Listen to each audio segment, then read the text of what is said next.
معرفی 10 فیلم برتر قرن از نگاه نیویورک تایمز. شماره 10 شبکه اجتماعی، تولد دنیایی که امروز توش زندگی میکنیم. شماره 9 شهر اشباح، انیمه جادویی و جاودانه از میازاکی. شماره 8 برو بیرون، ترسناک، اجتماعی و زیرپوستی.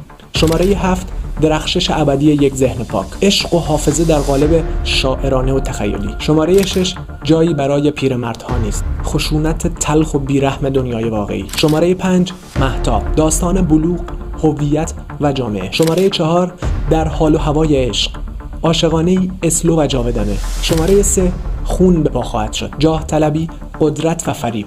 شماره 2 جاده مالهالند، کابوس سورئال هالیوود و هویت انسانی. و بالاخره شماره 1 انگل، نقد بیرحمانه شکاف طبقاتی و قدرت پول. بهترین فیلم قرن 21 از نگاه نیویورک تایمز. اینا فقط محبوب ترین فیلم ها نیستن، اینا تاثیرگذارترین فیلم های قرنن که سینما رو شکل دادن. خوشحال میشم اگه این ویدیو رو لایک کنی و صفحه رو سابسکرایب کنی.